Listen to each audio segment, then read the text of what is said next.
Welcome, ladies and gentlemen. You could have been anywhere in the world, but you're here with us. This is the Maverick Podcast. I am your host, DJMaverick. Today, we have another super guest, the super talented Graham Harris. Welcome to the podcast. Thanks for having me. How's it going? It's great. I'm doing good. Before we dive in, I want to take our conversation to multiple directions, but for the 1% of the people out there that don't know who you are, tell us a little bit about yourself. Yeah, sure. I'm an IT guy here in Oklahoma City, born and raised. Okay. I went to Oklahoma State and worked for OSU for part of school and everything, and then came back and fell into a gig here at Chesapeake Energy, and I've been there ever since. Ever since, yeah. And so I'm do that, and former small business owner and a car person, I guess you could say, bike person, gamer. So that's awesome. Yeah, I do a little bit of everything. Yeah. Cool. I like that. So we met at Chesapeake, but life is so crazy. I don't know if you remember this story, but I used to work in radio way back in the day, right? And I remember vaguely our paths sort of crossing each other, right? But I don't know if we ever spoke, but I remember you visiting the radio station, and I don't know if you were there with a computer-related fix or something, but do you remember that? Yeah, no, well, I remember you talking about that. Yeah. How you worked for Tyler Media. Was it KTUZ? No, is it KTUZ? Yeah, or? it was. What was the station? It was the Z. It's called the Z. Yeah, the Z. But they own like King Country. Yeah, they own like a bunch of stations. All the stations, right? It's Tyler Media, so they're all like in the same building, right? So I worked for a consulting firm, a really tiny one, in high school actually, and then a little bit after college. Okay. And they were really involved in the South Side, and a lot of the folks on the South Side, and they got a deal with Tyler Media, and so we went in and did a bunch of IT work. I mean, I ran wiring in one of those old buildings. I did like troubleshooting. Really? Yeah, okay. I troubleshot one of the servers behind one of the studios where they shot where the country station was. Yeah. Okay. Which was hilarious because they were always like really yelling and everything like that. And we're just like, can I come in here? Like, oh, it's fine. Right. You know, but I remember there was this I remember that like the side, like I think the studio for the station you were working with was like right there. Yeah. It's like you would go down to the basement with the stairs, and it's like literally right there. It was like right there. Yeah. And I worked with the salespeople a little bit, which was sort of hilarious. There's a lot of characters there. You know that. Yeah, it was like such sure. a strange experience. But that was a funny. So weird, right? I know, because that's hilarious. Yeah. Like we vaguely remember that, and I vaguely remember that just because I think I remember the tone of your voice. You've got like a unique voice, right? So I remember you talking, and then when I met you at Chesapeake, I was like, wait a minute. Yeah. And we like just randomly figured it out. Hey, years ago, we probably crossed paths. I don't think I actually talked to you when I was there. No. But I do remember, I might have seen you in the studio, like working. Like I may walk by and I'm like, oh, there's this guy over here. What is he doing? And then I realized, oh, this is like the Spanish language station, and this is like they have like a Catholic station or something? They had like a sports station. They had a Catholic one. Then they had the King Country. Country. You name it. Like they they bought like a bunch. Like they bought Magic 104, like KOMA, like you name it. Oh yeah, they're now actually a player now. Yeah, but it was really that was a funny. It's almost like a Back to the Future thing. Like when they go back and you see like the person before you met them type thing. Oh no, 100%. It's almost like that. Oh yeah. Yeah. All right, so let's dive in. Where do you want to start? I know you're a big car guy, so maybe we start there. How'd you sort of get into cars? Did it start in high school, or how did it go? I believe that like cars are into like as an adult are really influenced strongly by your background, right? And so growing up, my parents were funny. My dad was a big Volkswagen fan. Really? Okay. And he had a series of Jettas. I think he owned 7 of them. Wow. From like the early 80s all the way up into like the mid 90s. Okay. And he just kept buying them and just loved them. Just something about it. And mom had like an Audi, and so there was sort of that like what you describe foreign car influence, import influence, and then but more like German. Exactly, like Euro, like German stuff. And then in high school, I really like. Which I feel like I'm old now, but like this was in the 90s, like in the late, like in the, what was it, 90, I'm trying to think here, hold on. Yeah, so 94 or something like that, started high school. Okay. And right then there was like kind of import culture was really starting to take hold. Yeah. And it wasn't like Fast and Furious yet, but it was starting to get more popular. Yeah. And I had a buddy who had a like pretty new Honda CRX SI, and he would give me like rides randomly back from school to my house. And it was just, I loved it. I just loved it. And then there was just this whole string of people in school that had those cars. And it was funny too. I was also surrounded by a lot of muscle cars. Oh, really? Oh, yeah, yeah. I had a buddy who had a Fox Body Mustang, nice 5-liter, and he did a bunch of mods to it, and he was a complete hooligan, you know. And of course. And then in high school, we joked that it was a bunch of, I guess, smart kids. I was not the smartest kid. Yeah, either, you didn't grow up in the hood like I did. You went to Putnam City North. Putnam City North. Right? But I lived 7 miles from the high school. I lived like on the south end of Lake Hefner. Okay. And to be clear for the audience so little danger there or no? Well, no, right? Meaning like we weren't rich. We were not rich. Like my mom taught school and my dad worked for the state. Like, we basically got lucky to find this house over there and moved in. And she worked for Putnam City, actually. She was a teacher. And you brushed shoulders with David Holt or no? Well, yeah, exactly. Yeah, no, Holt was, I think, a year ahead of me. Really? Yeah. So you actually like met him in school? I met him in school, and he was on like the student government. Surprise, surprise. Nice. And so he was he was at one point student body president. Okay. And so he did a lot of stuff like that. Shout out David Holt. Yeah, he's great. Yeah, okay. he's been a good leader. Definitely. Okay, so we're into riding around with your friend, and you sort of like rebelled, and you're like, I'm not going to go German, I'm going to go JDM, or what happened? Well, yeah, it was just sort of like what I really was into, and I was reading all the car mags, and I just sort of kept gravitating back to these like little imported, mostly Japanese cars. Sure. It didn't have to be. I was into the Golf, and I liked it and stuff like that, but just sort of Japanese cars, and then just sort of stuck. And I never really stopped thinking about them, and like drifting came along, and I got into that a little bit too. So what was your first car?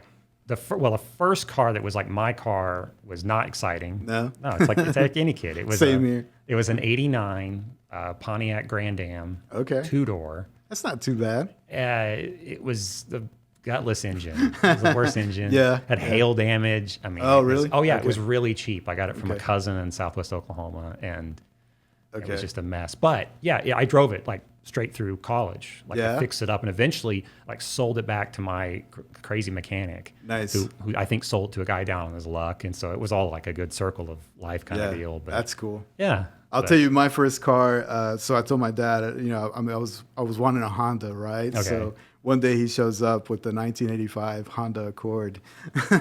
One of the doors was faded, right? Because they had been hit or something. Yeah. No AC. Yeah. And the coolest mod I ever did is I went to Pull Apart and bought a sunroof from another car. Okay. And we literally cut a hole in the roof of my car, put this sunroof, and then just use like silicone to like put a sunroof in my car, right? Like that was my mod. Like it was just like, permanent open. Yeah. And we didn't even measure or anything. We just kind of put like the sunroof on top, kind of eyeballed it. And it's like, good enough. Can you imagine doing that? That's like crazy. Just cutting a hole into your car. Like what did you do with the headliner? Like just cut it. We just cut it and then just like tucked it inside and then silicone. It was not the prettiest thing. It's probably not the smartest thing, but when you don't have as much resources and stuff, you try to make stuff happen and you're like, I'm going to put a sunroof. Did it leak at all? Or absolutely. So that was my first car.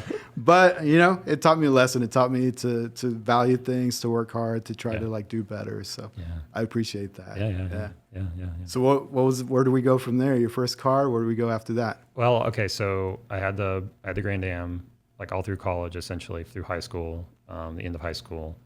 And then I came out of school, worked for about a year for the same consulting firm I'd worked for before. Okay. And then I got the gig at Chesapeake, and I worked for them. I started working for them, making a little more money. Yeah. And so then I bought a 2002 Honda Civic hatchback. Nice. So called the EP3 in the Honda world. Yeah. Okay. It was kind of an unloved model, but very unique. It has the shifter in the dash, like sticks out of the dash, not the floor. Okay. Yeah. Like kind of like a minivan type thing? Kind of like a rally car was what they were saying. They were saying it was like close. Like, so here's the steering wheel. It's like close at hand. So it was a stick shift, but it was up at the top. It was a 5-speed. Really? Yeah. I haven't seen those. It's really it was designed in England, and it was very influeed by their thoughts. And got it.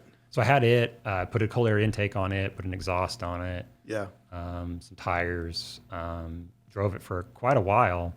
And then, then started a family, and my wife had an older Ford Focus, which was a good car. It's fine. Yeah.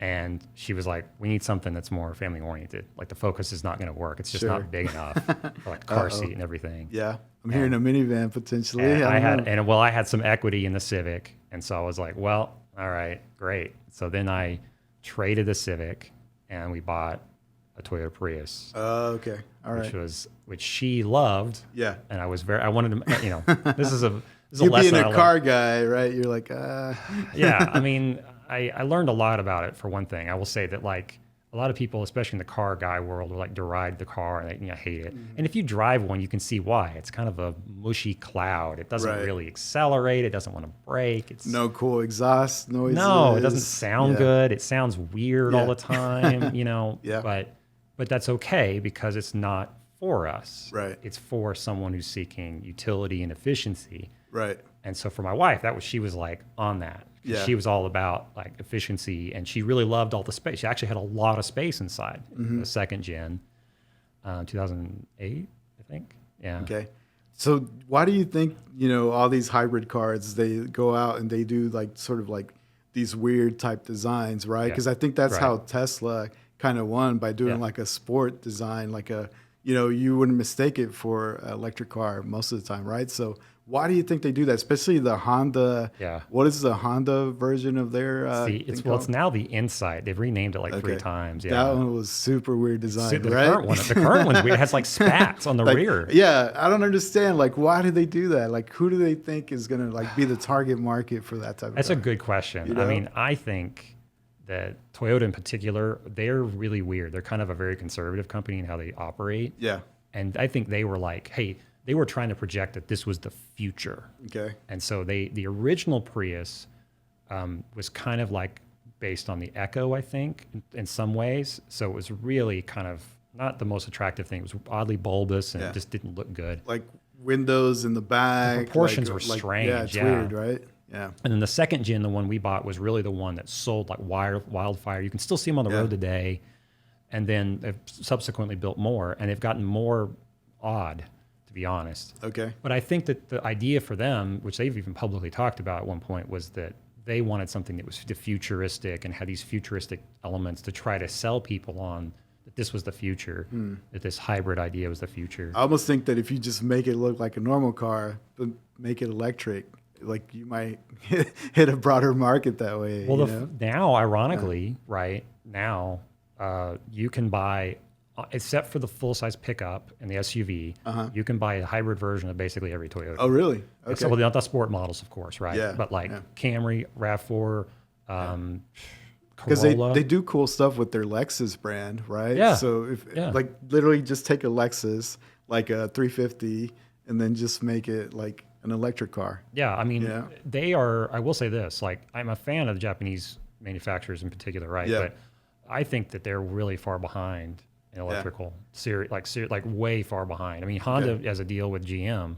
If you've seen that, they have a deal with GM where they're going to use GM's platform that underpins the Hummer. Okay, have you seen the Hummer? I went to the Texas Fair and they had one. It's nuts. I've heard it's huge. And it's fast. It's like 0 to 60 in like 2-something seconds. And 9,000 pounds. Yeah. Yeah. What's the problem there, right? Like physics, right? Yeah. So, yeah. Wow. It better have like the most amazing brakes. It has to have huge brakes. Know. It better have huge brakes. Yeah.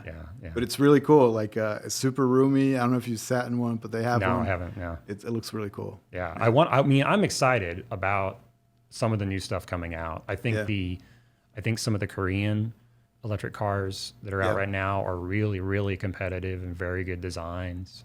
I'm not a big Tesla fan. I have more problems with how they operate. Yeah. But I think their designs are good. I think they're really clean and they're tasteful. I just don't always love the way they behave as a company. Right. And then you get all the, if you're a car guy, the quality control, right? Like the gaps within the doors and the hoods and stuff, it's not consistent. Even if you put aside like gaps and panel gaps and stuff like that, there is some significant problems. Like people that even love the brand are like, why is this breaking? Like what's, like crazy stuff. Like the nuttiest thing I heard was the Model Y.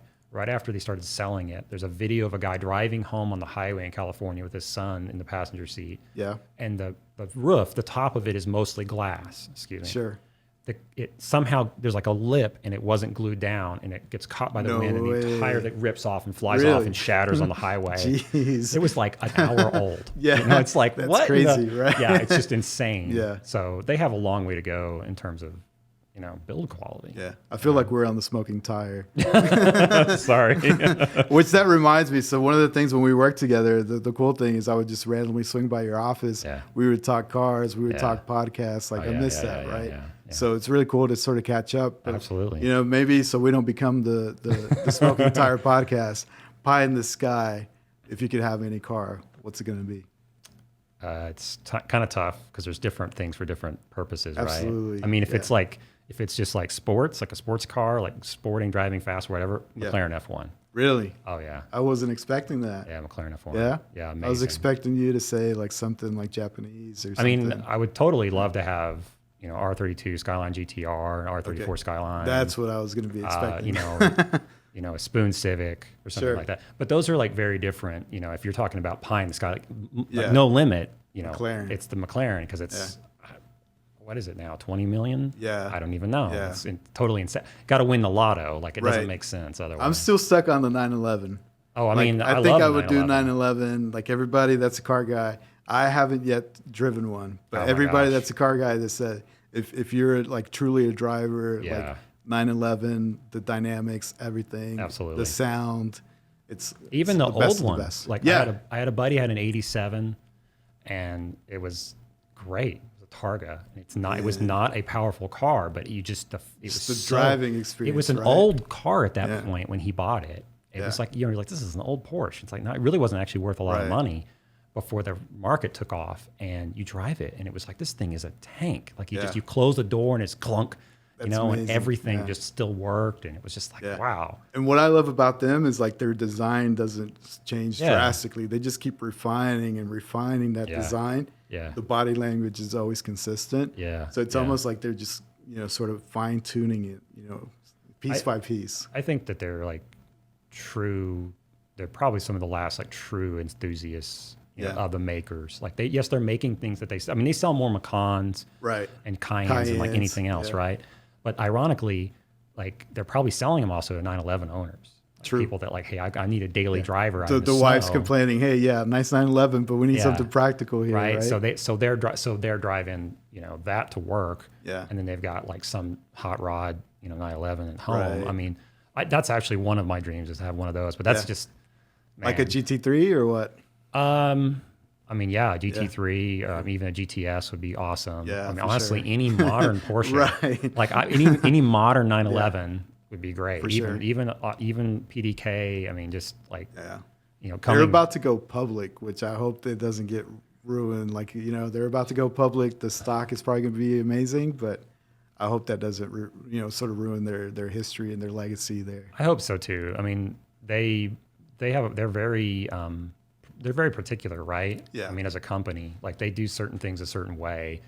And they're very picky about it, and so I don't know if that's going to really affect them. I'm probably a little bit more worried about Ferrari in the long term. That's true. They need to figure it Ferrari's out. But you want to talk about like problems with quality control and stuff breaking down, like Ferrari. I mean, the other thing about Ferrari too is like all their models are really expensive. Yeah, and you can't even buy a new one unless you buy one of the older ones, that's right? Their dealer network and that whole thing is entirely insane. I mean, people like, I think I've told you this before, people like Jay Leno, Jay Leno has hundreds of cars. Yeah, for sure. It's an incredible collection. And he doesn't actually like buying Ferraris because he's tried to buy them before, like literally cash in hand, and they basically blew him off. Your money's not good enough. And he was just like, that's not how I want to operate. So literally he just did what Lamborghini did. He's like, I want to go buy a Lamborghini. Yeah. So he has a bunch of like Lamborghinis and stuff like that. And I can't blame the guy. Yeah. I mean, so crazy. It's crazy. It doesn't make sense. It's just, who does that also is Rolex. Oh yeah, that's right. I forgot about that. Yeah, if you want to buy certain Rolexes, well, you need to buy these. You got to buy these intro ones. Here's some gold-plated ones. And it's you're just like, such this is an ugly watch. You're like, no, you're gonna buy it. Like, oh my god, Man,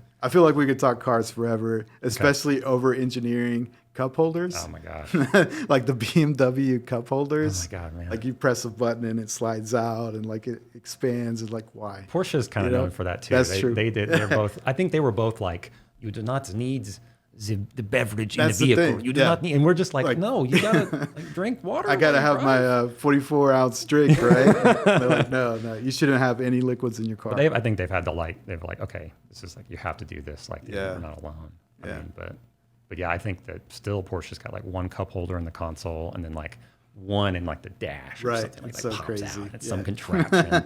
And it's not going to hold anything. I definitely would not trust my coffee there for sure. Yeah, I mean, I've seen some YouTubers with modern Porsches and they put their coffee there and I'm sitting there going, ooh, I don't think I would do that. It's a dangerous move. Suddenly you have latte all over the dash. Right. It's like, oh. Right. So you've been sort of in the oil and gas industry for what, 19 years? Yeah, 19 years now. Man. Yeah, it's so crazy. You've got to see like everything, the best of times, the worst of times. Yeah. I don't know if you want to share any of it, how's that been? Has it been challenging? You enjoyed it? Maybe tell me a little bit about that. I think it's really challenging. I mean, going into it, actually, I was really honest with myself. I was like, there's going to be some good money to make, but I'm going to save money on the side as like have some backup. A lot of risk, right? Because I knew that there's like the whole industry is very cyclical. It goes up and it goes down. It goes up. It goes down. It's just the very nature of making a commodity that you sell. And you can't control the price of that commodity. You don't control it. Right? Yeah, as much as people would think you do, you don't. No. And like Apple can say, "Here's a new iPhone." Yeah. $1,800. Yeah. But oil and gas companies like, no, supply and demand, baby. Right. And you figure out where you want to have your efficiencies. How can you produce it cheaper? Yeah. That's the only thing you can control. That's right. Absolutely. That's it. And I have been lucky that in my IT role, I've been able to see most parts of the company. Yeah. Which I think is very interesting. And I spent when I started, I spent a couple of years doing what they called field support, like IT field support. Okay. So you were like driving out to the locations? I was driving out to the offices mostly. Okay. I remember like my boss gave me like a keys to a pickup truck and he's like, go out to Weatherford, fix whatever's wrong. Nice. Like there was no directives. No training. There was no nothing. well, I mean, that was the thing is I had all that background in support actually. And so you were the expert. So it wasn't like a big stretch for me to go and troubleshoot basic Windows issues or teach people who had never used a mouse to use a mouse. Yeah. Which I did do. Yeah. And some of those guys hate technology. Yeah. And they're definitely like think that the computer is going to slow them down. Yeah. They don't want to change their ways, right? So you're in the middle of nowhere trying to explain, no, really, like Wellview is great. You're going to love it. Yeah, exactly. Like you're trying to convince them to do something and they don't really want to do it. And then their bosses and they're like, you got to do this, you know? But over time, they're like, oh, well, this actually benefits me. It helps my work day and how I do my work. And I will say, like, it was great because I'm from Oklahoma City and my family's from Southern Oklahoma. So I spent a lot of time going down there, but I didn't really spend a lot of time in the rest of the state. Mm-hmm. And I got lucky with Chesapeake where we had offices in like Western Oklahoma and then like Southwest Kansas and like all these places. So I got to literally drive to like, just honestly the middle of nowhere in some cases. But it was really nice because I met really great people. Mm-hmm. Like I would say that the people were really awesome. And was there ever a crazy time that you sort of felt that your life might be in danger where this guy's like super like pissed, something's not happening, not working, and you show up and there's some weird ones. One that comes to mind is I didn't have a like issued pickup truck at that time. They had I'd like check out a fleet vehicle. Okay. So I check out this old Expedition that they had like acquired from some company, and it was like really worn when I got it. So I'm driving it, and I had to drive out to the Texas Panhandle, and they had a gas plant they had acquired out there. And that's where you like take raw produced gas and you like, they treat it. They put like scent in it, you know, and they take out impurities and things like that. And then they pump it to somewhere else. So we had acquired this gas plant, and I'm driving out into Glacier County, Texas. Like, I mean, it's the middle of nowhere, Luis. It sounds like and it. So like, it was like, literally, it was like you get to this like crossroads, and then I get on this dirt road, and I call the guy, and I'm like, okay, I think I'm on the road. What is it? Tell me about the road. And he's like, oh, it's... Because the directions that you get to the location, it's always like, there's going to be a fence and a tree, and then you make a right when you see this rock. Like, it's not like... you know, normal GPS locations. No, he didn't drop it. He didn't drop a pin. He was like, turn right on the Caliche Road. Well, there's 10,000 miles of Caliche Road in Texas. I was like, what are you talking about? Right. So then I'm driving down this road, and I get off on this, like, so it splits. I'm like, go right. Why not? You know, there's no signage. Yeah. And by the way, this road is in the Black Kettle National Grassland, and there's grass taller than the vehicle on both sides. Nice. And it's a protected grassland, and it's really beautiful. So I'm driving, and I'm like, this is crazy.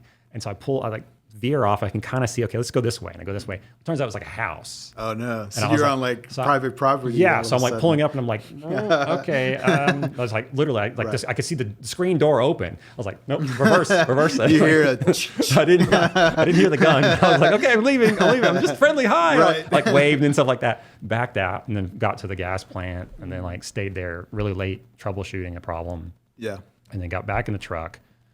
And as I'm like leaving, I'm driving, and it's dark. And so like I'm driving, and all you can see is like the grass and a little bit of this road. And there's jackrabbits, huge jackrabbits jumping over the road. Really? Yeah, back and forth. Okay. And then get on the main road, and there was like, I'm like exiting on the main road, and there was a mule deer right by the road. He was just standing there. Nice. I've never seen a mule deer. It's like I don't even know what that is. It's like a deer that's like, I guess, crossed with a mule or something like that, like a donkey. I mean, it's like math huge. Checks out. Mule deer. It's enormous. It's an enormous deer. It's like almost an elk. Okay. You know, it's really big. Yeah. And it was like, I pull up, and it's like eye level with me, like right here. I'm in an expedition. I was like, right. You know, I was just like, I was like, no, this is. Then drove back, and yeah. That's crazy. Yeah. Yeah, because the lease sometimes could be like right next to somebody's private property. Yeah. They're not happy about all the traffic all of a sudden, all the trucks going in and out. So it could get pretty sketchy pretty fast, right? Absolutely. Yeah. Cool. So one of the things I know that you also got into biking, right? How did that happen? Well, I mean, I rode bikes when I was a kid, like everybody else. Growing up, I was doing freestyle BMX. Nice. You know, I was that kid in the 80s, just jumping everything. That was. Did you have a cool bike? I had an old Diamondback. You did? Yeah. I always wanted a Mongoose, could never afford it. 100%. Yeah, I wanted a Mongoose, couldn't afford it either. I had this Diamondback that was, you know, very heavy, but it was good. And I jumped that over everything, got hurt a bunch, you know, all the standard stuff. And had the 4 pegs and stuff. Yeah, I had pegs. Yeah, absolutely. Oh, yeah. Nice. and we used to, like, I lived in the village. I grew up in the village. And there was this big drainage canal through the middle of the village. Yeah. And we would, when it was, like, kind of dry, it would just be like this little trickle of water. And so we would ride up and down the sides of it, like over and over and over, and do tricks and spins and, you know, all kinds of stuff like that. I'm sure you built your own ramps and stuff. Yeah, we built ramps and got hurt like heck. Yeah, absolutely. I jumped once and like flattened the tire. No safety gear. What? No helmets. No, there's like concept. No pads. There was nothing. No, it was just like send it, you know. Yeah. So I did that, you know, as a kid. I rode my bike everywhere, and then I think when I was in like high school, my dad, he had like an old road bike that he had forever that he ride. And so I started riding that just occasionally at Lake Hefner. Okay. And kind of got into that and really got interested in that. Like a 12-speed or something? Yeah, it was like some kind of 10-speed. It was a Peugeot steel road bike. It was like probably from the mid 80s, you know, at that point. Yeah. And then got into that. And then going off to school, he eventually bought me a mountain bike, like a hardtail mountain bike. And I rode that on OSU on campus the whole time. I want to say I remember you sometimes riding the bike to work. Is that right? Or no, I didn't really ride it to work. Like, I mean, I live really close, but the problem there's always been traffic. I'm pretty afraid of getting clobbered by some giant F-150. I don't blame you. Yeah. So all that happened, and I had that bike forever and just kept it. And then the pandemic, I think it was spring of 2020, I was just inside all the time, like everyone else, right? Yeah. I was just going crazy. Cabin fever. I was like, I've got to go outside. I'm just going crazy. I was getting bored. I just could not, So I was like, I'm going to go ride this old mountain bike. So I just started riding it. And I was like, I remember this. This is really fun. And so I started riding it. And then I was like, I'm going to ride it around Lake Hefner again because I haven't done that in ages. How many miles is that? It's about 10 miles. So the whole thing is 10 miles? 10 miles, yeah. Okay. Yeah. Did you work up to that? Or you were just like, let's just send it 10 miles? I rode it around the neighborhood for quite a bit before I was like, okay, I think I can go do this. Like, I don't think I'll die somewhere along Lake Hefner. So I went out and did it. And so I rode from my house to Hefner and back. Oh, you did? Which was like 14 miles. Nice. Okay. So did that, right? And I came back like that first time after doing that, looked at my wife and I was like, I have got to buy a different bike. This thing weighs so, like I could feel it weighed so much. I was like completely destroyed. So you were still using your dad's bike at the time? No, I was using the mountain bike. Okay. Okay. I thought you were still using this. I wish we had the Pinarello. I wish we had the the Peugeot. He sold it when I was in college. I was told him to keep it, but so then I got into that, and then I started buying more bikes, and it's a real problem, Luis. So it sounds like you get hooked, right? Yeah, have you done like marathons or something, or is it just you on your own, just taking it as far as you can? I mean, I ride a lot by myself just because of just timing and stuff. I do ride a lot with local groups. Okay. There's great groups like Oklahoma Bike Society. Ride with Major Taylor of Oklahoma, and then I ride a lot with friends up near Guthrie on like dirt roads. Oh wow. Yeah. Okay. So I have like I have a road bike, which is like skinny tire. You probably recognize that. Yeah. And then I have what's called a gravel bike nowadays. It's basically a road bike with wider tires. That's really what it is. I remember I was trying to get at one point in my life into biking. Yeah. And there was this guy that was into biking at work, and I told him I was going to buy like one of those like sort of hybrid bikes. Yeah. Yeah. And I was surprised, like the bike community is kind of like, kind of like the car community where they're like, he was like, well, that's going to do everything terrible. It's not going to be a good race bike. And it's not going to be, it's not going to be a great off-road bike. Why don't you just go buy a Huffy? I was like, okay, never mind. Wow. So that was like, okay, I can't do this. I mean, I would say one thing, I mean, I'm older. And so I encourage everyone. That's what I would say now. Like that's a shame that you got kind of discouraged because like, if you told me today, you said, I'm going to buy, I'll be great, man. Go do it. Really? Like, let's go get out there. Let's go do it. Because so you would recommend the hybrid? Yeah. Yeah. Yeah. Really? Because certain people, again, it's just like a car. Like not everyone needs a race car. And I didn't know what I was going to enjoy like the most, right? Like, do I want to just be racing fast, like pavements, or do I want to be sort of like off-road? You know, I didn't know at the time. So no. And I think, and that's actually a perfect starting point to determine like, hey, I like this, or I don't like this, or what's your entry level? Like, what does it look like? You know, because it's a very expensive hobby if you really get down to it. This guy owned like a $20,000 bike that was like super light or something. Yeah, it was crazy. It was like, so that's why he was like, yeah, just go buy a Huffy or whatever. Nowadays, like the really nice bikes, not so even the race bikes are very expensive. Like the prices are, it's like, it's crazy. It's eye-watering. It's like, what? How much is this? What's the longest distance that you've done on your bike? 65 miles. 65 miles? Yeah, 65. That was on the road bike. Non-stop. Yeah, I mean, that's like little stops for like drink stations and stuff like that. I don't organize ride, or maybe I think I might have stopped once to go to the bathroom. Okay. But yeah. How many hours are we talking about? That was maybe 4 or 5 hours. Wow. Yeah. Okay. Yeah. That sounds crazy to me. I can't even like put it in my head like what that's like. I mean, you work up to that. You don't start there. Yeah. I mean, you'll hate it if you start there. Yeah. Yeah. You get up to that. You work. You basically keep doing success. It's like running. Yeah. It's like, I tell people like with running, like if you run a mile, right, you get used to it, and you start running 2 miles and 5 miles and so on. Well, true. With bikes, it's a lot less effort on your body, and so the longer mileage is actually where you get the benefits, and I believe the kind of more enjoyment. Okay. So like if you did 1 mile on a bike, you're like, well, this is nothing. Piece of cake. This is easy. Yeah. But then you go and do like, okay, 5 miles, okay, 10 miles, okay, 20 miles. And then you start working your endurance up, you work your comfort level up. Yeah.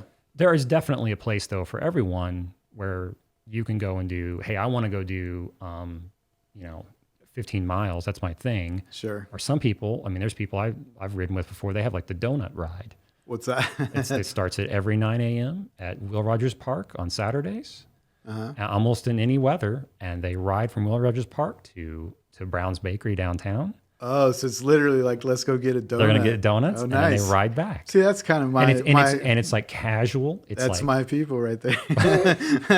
I could definitely identify with let's go grab a donut. Yeah. I mean, I'm all about the carbs. I mean, that's I mean, half the time when I'm on a ride, I'm like, what, are we going to have snacks? Where's the snacks? Do you have snacks? Because I have snacks. Right. That's cool. But yeah, I started doing that, and then I had a buddy in Texas.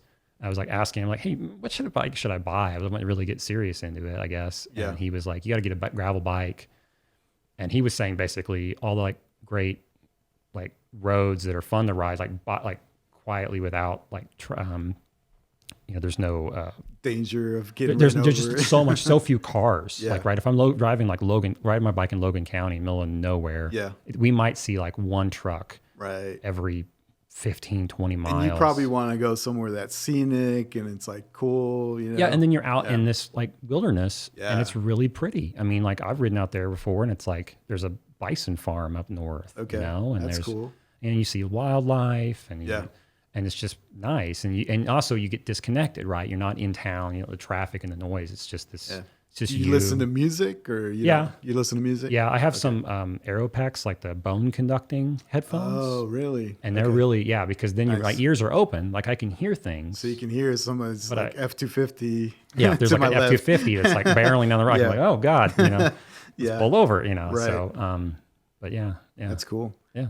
What music do you like to listen to when you're riding? Is it like a special playlist that you put in there or what? It's funny. A lot of times it's like just Pandora. Yeah. Just random? And no, it's not random. It's usually like I'll either listen to, what is it? Like sometimes jam bands. Really? Yeah. Okay. Because like, especially when I'm out in the middle of like the wilderness on the gravel bike, it feels like appropriate. There's like a banjo and you're like out there. And so like, it's all like string cheese incident. Okay. I listen to them. Yeah, you have to look that up. And then I listen to that, and then I listen to sometimes I feel like electronica, I'll just listen to electronic stuff. If I'm on the road bike and I'm by myself and I really want to like ride really hard, I'll put on like metal. Okay. Yeah, I'll put on like some Metallica, and that'll just get me amped up to 9, and I'm just like, which is dangerous because there's actually a pro cyclist I follow, and people have asked him, well, what are you listening to on these long rides? Yeah. He's like, it's classical.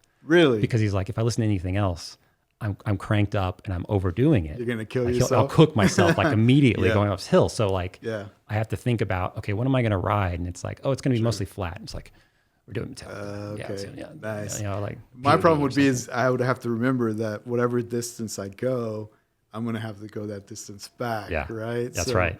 Do you calculate it out? Like, okay, I'm going to go like 15 miles out and then another 15 back, or what do you do? Yeah. I mean, there's a bunch of apps that help you like find routes, and you can look at the trails, and there's trail maps that the city produces. The city of Oklahoma City, we're really fortunate that we have, I would say, a pretty good off-road multi-use trail system. Yeah. Like we have them around Hefner. Yeah, the one like Hefner, what is it called? It's the Burt Cooper trails. Burt Cooper. Yeah, okay. Yeah. And there's a connector from that trail to up by Wiley Post, excuse me. Okay. That goes to Lake Overholser. Really? And then you can ride on a trail around Lake Overholser. And then from Lake Overholser, there's one that goes west out to the river, and that's called the West River Trail. Okay. And it's very isolated. That's actually really beautiful. And then that goes south all the way down the river trail, like all the way down to like to the boathouses where it stops. That's pretty cool. And then there's they're building more and more of them. And so you can be like, when I'm usually by myself, I don't really like to be on the road. I want to be on a trail because it's a little bit more dangerous to just be out on the road with people not seeing you. And is the car playlist different than the bike playlist? Yeah, I think so. I don't think we talked about your current car. Oh yeah. So that's right. At the time you were still fixing your Honda, right? Yeah. No AC. Yes. Like you were spending a lot of money trying to resource parts for That's right. Yeah. And you really rarely got to drive it when I was talking. So I still have I have a 1990 Civic hatchback. Nice. We call it the EF series in the Honda speak. Okay. Yeah, EF Honda. And, see, I only know like the E92, like the BMW. Yeah, the BMW right? side. Like See, they all have their codes, right? It's funny. Yeah. So it's an EF, and I bought it. It already had an engine swap in it. Had an LS VTEC, which means it had a 1.8 liter block from an early Integra. Okay. And then it had a later 99 Civic SI dual overhead cam VTEC head. Nice. So it actually increases compression, and it's got a little bit more power than stock in that form. Okay. And then it has a Japanese short ratio transmission. So very, very short ratio. Like if I took you out and you'd be like, oh my God, these gears are so short. So you're just like revving it up. It's like, it just does not, I mean, there's like, you don't spend a lot of time in the gears. Yeah. And then, so I bought it. It already had the swap and the transmission and everything in it. And then I've just been kind of trying to fix it ever since. Yeah. But it sounds like you're getting to drive it now, right? Yeah. I through a series of shops I found in town and like some friends and things like that. Yeah. I've gotten it slowly fixed. Like I did some of the work myself, and then I got to a point where I was like, I don't have the time to do this. And then also I'm like, I don't know what I'm doing. Right. Like I just have to accept, okay, I don't know what the hell I'm doing. Yeah. But it's basically got, let's see, entirely new exhaust, entirely new intake. You get the pops when you do the downshift? No, because that's like my jam. Like those pops, man, I'm a sucker for that. No, because I'm Captain Planet. I actually have a catalytic converter on it. Oh, okay. Yeah, right. I have a cat on it. It didn't have a cat for like when I bought it. You put a cat. I put a cat on it. People usually take it off. They go because it was like this exhaust system was already a mess. I was like, I need to put a cat on it. Like it was supposed to have a cat. Sure. I didn't really want to do catless. Yeah. I don't like the smell, frankly. Yeah. That's a personal thing. Pretty loud, I guess. It can be loud depending on your exhaust and stuff. I mean, Honda's this raspy. Yeah. So it's that, and then more recently, it had an entirely new fuel system put in with D-Torch injectors, cool. AEM fuel pressure or fuel rail, fuel pressure regulator. Oh my God, Honda S300 ECU, so programmable ECU. Yeah. Aftermarket coilovers, Koenig wheel, excuse me. What else is that?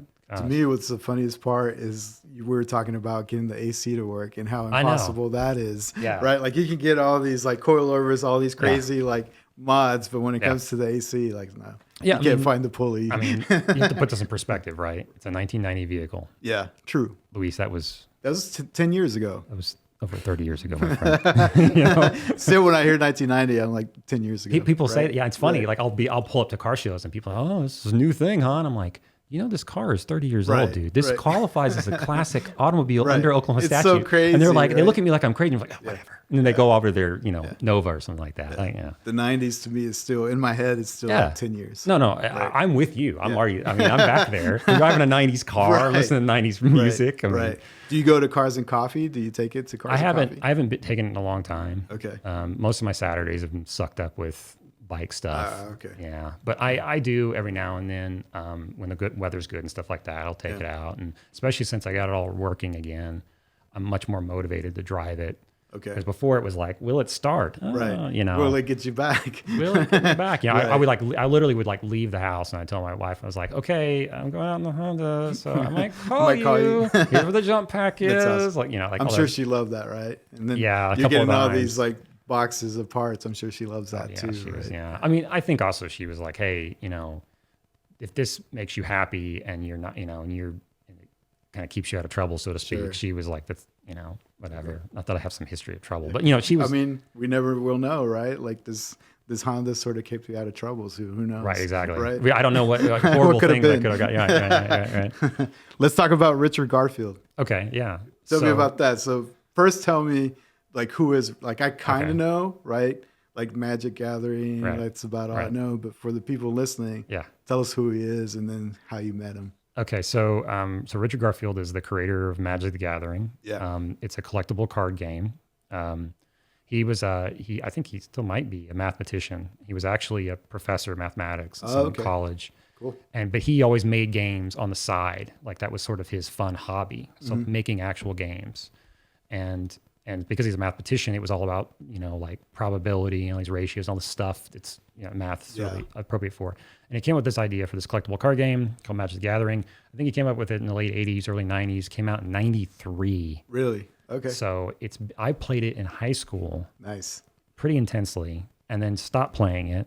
And then I've been playing it a little bit recently, but online. They have like an online, like totally electronic version. Okay. You play it on your phone. Is it like the car community where it's not as cool if it's not analog? And no, I don't know. No, I don't think so. I think that most people like admit that, like, hey, like you either want to play it or it depends. There is a collectible element of it, and that is both good and bad. Sure. Because like some of the cards from back in the 90s now, if you had them, you could buy a Porsche.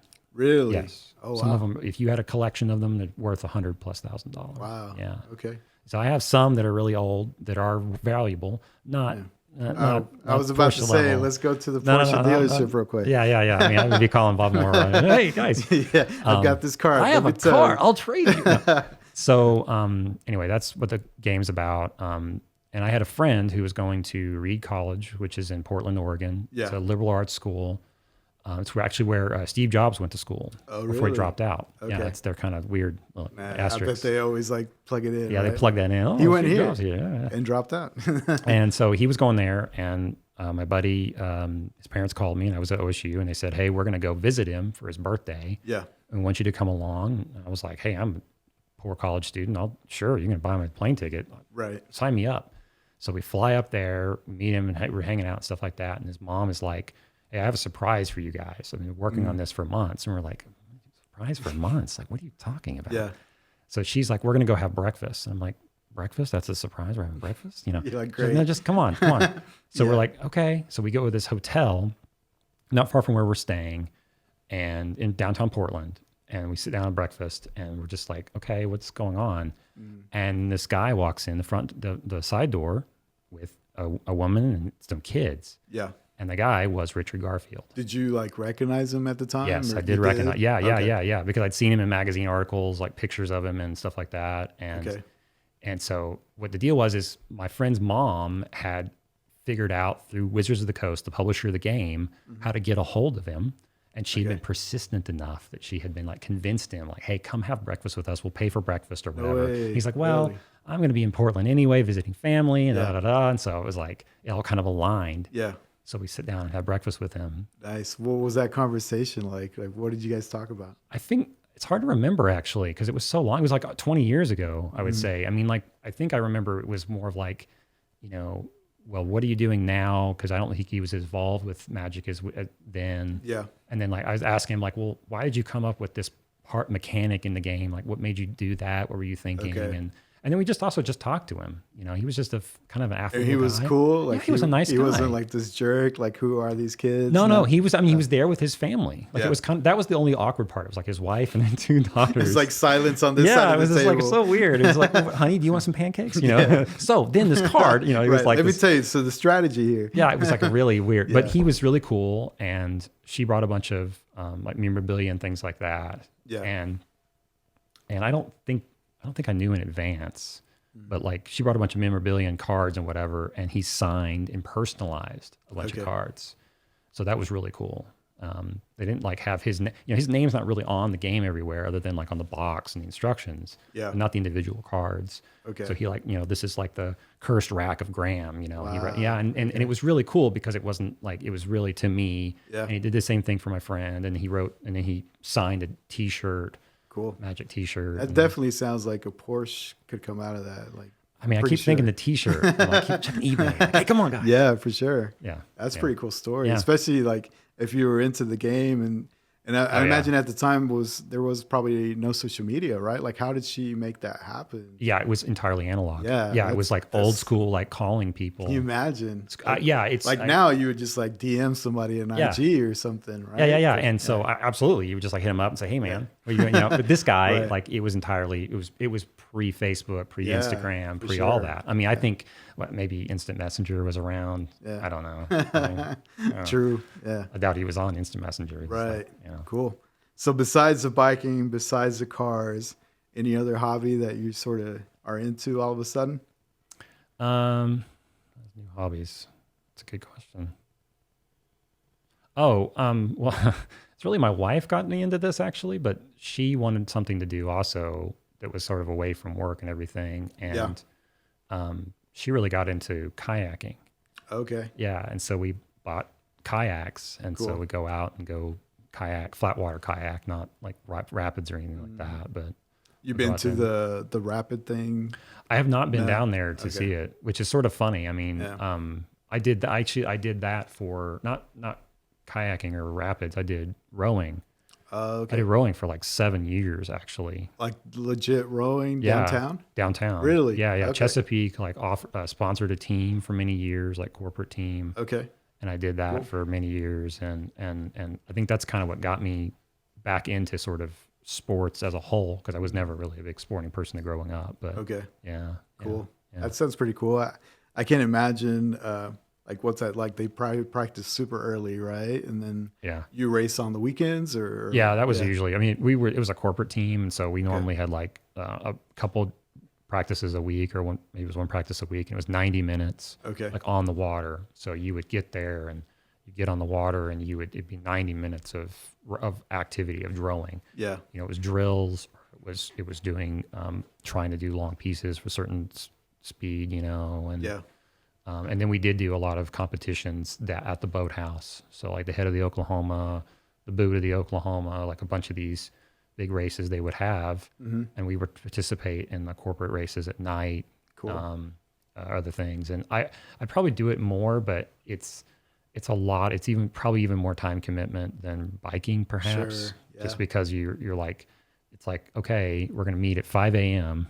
Like every so many days. And that already sounds amazing. Yeah, exactly. It sounds great, right? Right. And then you're going to go get on the water, which is usually colder. Or going to be hotter. And it's like, it's just. And then they were like, oh yeah, then we're going to put you in a van and we're going to go out to like Kansas and we're going to do it in Kansas. Right. It's like, sounds amazing. Yeah. So maybe if I'm at some point, I would say like if we win it big in the lotto or whatever and have some like space somewhere, I would get like a single shell, which is just one person shell. Okay. And then go row just on my own, just for fun. Cool. Yeah. Got it. Yeah. So I always ask the guests to tell me what's on their playlist. So are you listening to anything cool, or are you mostly a podcast guy? Well, in the car, it's like mostly just like podcasts. Podcasts? Yeah, lots of podcasts. So for sure is a Smoking Tire. Yeah, Smoking Tire. Yeah, I was listening to it on the way over. What else? What else are you listening to? Spike's Car Radio. Mm-hmm.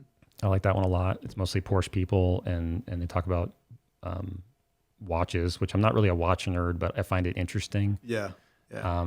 And also, I think it's just funny. The host is the guy who wrote the Soup Nazi episode for Seinfeld. Oh, really? Yeah. Oh, wow. Spike Ferriston. Yeah. Nice. And he has a cadre of people that show up. Jerry Seinfeld shows up on this podcast regularly. Yeah. Really? Yeah, it's really funny. Cool. And they just talk cars, and it's like really nice. It's really fun. Yeah. Listen to that. I listen to, oh my gosh, I'm going to go blank here. Armchair Expert with Dak Shepard. Okay. Yeah, I like that a lot. I enjoy his conversations. I think you introduced me to regular car reviews. Yeah, regular car reviews is good. That one. You too. So anybody they have a podcast too, don't they? Right. Yeah. So that they just take like a random, like here's this 1984 Oldsmobile or something, right? Yes. And then they sort of like, make this like basically review of what you would expect like someone to do of like the greatest like car ever, but it's just like a 1984 like regular car. I mean, it's also like the fact that the writing is really funny. Yeah. Like if you listen to some of those, like they also like make fun of that car and the type of person that drives that car, which I find really like funny. True. Like it's important to laugh at yourself, as I always say. And so they're just like what was it? The one was like the what was it? There was some muscle car, and they're like, "This is the most aggro car ever for the most aggro guy." Oh, I'm angry. Let's go eat some food. Oh, he was like, so like all his stuff's kind of like that. I mean, he has regular reviews; they're really calm, but then he has these ones which just like reviewing, like you said, like the most like you would think it's like a McLaren or something. The most benign, like really good video and excellent audio, and it's the most benign car you've ever heard of, like like an old New York City taxi cab. Yeah. What do you think about Doug DeMuro? Oh, I love Doug. Yeah. I love Doug. He's great. I actually followed Doug when he was writing and doing little videos before he started doing his current kind of thing. So you followed him when he bought his first Range Rover? Yes. Yeah. Yeah, just that saga is like incredible. Right. So he went to CarMax, right? Yeah. Bought a Range Rover. Yeah. they sell you a car warranty. Yeah. Right. Yeah. And like basically like maxed out the warranty. Yeah. Everything broke on the Range Rover. Yeah. I mean, he bought like a $5,000 warranty, but it was a bumper to bumper warranty. Right. And it wasn't through it wasn't CarMax. It was, you take it to whoever you want. You take it to the dealer. Yeah. You take it to the for every repair, right? They got to know him, Luis. They were like, oh, hey, Doug, what broke this week? You know, it was like, oh my God, you know, like, and it was the same part like 5 times, you know, and it's nuts. And he like basically made a career out of that kind of. I mean, he catapulted himself with that. I mean, he's a good writer, and he's fun. He's kind of funny. Yeah. This is a 19, right? This, right? Every video. Yeah, and he's got Cars and Bids now. He's doing his own auction site, which is sort of unique. It's a nice alternative to some of the others. And we didn't even talk about bringing a trailer. Like, I feel like we could legit have a car podcast. Oh yeah, man, like totally. Yeah, they kind of took over too. Like they sold out to I think it's Hearst or something like that. Okay. Yeah. The thing about Doug DeMuro is like he just shows up basically with his phone, I think, and records his review. So it's not like crazy production value, like something like crazy like slow motion takes or anything. It's just like, here's the quirks and features. Like, you know, this is my score. That's like, it's just like a normal like guy out there with this phone recording this car. I think that's what makes it so successful. Yeah. Because he's really coming at it honestly. Like, this is what I think is weird and unusual. Right. Let's just talk about that. Like, here's some weird stuff I found. It's so crazy. And sometimes it's like highlight stuff and you're like, that is strange. Yeah. Like, why? And he makes a living out of it. And he makes a really good living out of it. Yeah. And God bless him. I mean, you know, hey, but yeah, he's great. I'm trying to think who else I listen to on YouTube. I follow, of course, DJMaverick. Of course. And then I think you probably follow the Donut guys, right? Like Donut Media. A little bit, not as much. Yeah. Maybe Hoonigan more. Okay. Yeah. Trying to think who else I like. I like what is it? Hoovie's Garage. Oh yeah. Out of Wichita. He's just he's a character too. It's a constant like cavalcade of air of failure, you know. Yeah, he's always buying like a high mileage Range Rover or something. Yeah, he's buying something like insane for like no money. He's like, oh, I got the cheapest one of these in America. Let's see what happens. Let's take it to my mechanic, and the mechanic's like, really? Like, you bought this? Yeah, sometimes he's like, get this out of here. Like, he refuses to work on it. I also watch JR Go. He's another Wichita guy. Okay. Similar, but not quite the same. He's a little bit more on hands-on. He does everything himself. Yeah. It's funny though. I don't watch as much of that as I used to because I don't have like that desire to like work on the car as much. I just really kind of want to drive the car. Sure. So I'm treating it more like just entertainment and like funny things. But cool. yeah. I would say actually I watch some bicycle YouTube. Oh, really? Which is also like its own little. You're going to that rabbit hole. Yeah, that's a deep rabbit. Oh my God. You can, really deep rabbit hole there. But cool. Well, we are getting the signal here that we hit our mark. Okay. You know, it always flies by. Like, I feel like we're catching up. So this really was just an excuse for me to catch up with you. Really, I was missing somebody to talk cars and absolutely, talk everything. Absolutely. So I want to thank you for your time. I know you're super busy. No, it's great. You know, you probably could have been trying to fix your AC on the Civic or something. Could have been trying to find parts in Japan. Right. Yahoo Japan auctions. Yeah. So we'll definitely have to have you back if you ever want to stop by for sure. Absolutely. Yeah. Cool. All right, there you have it, ladies and gentlemen, the super talented Graham Harris on the Maverick Podcast. Keep grinding, because in dreams we trust.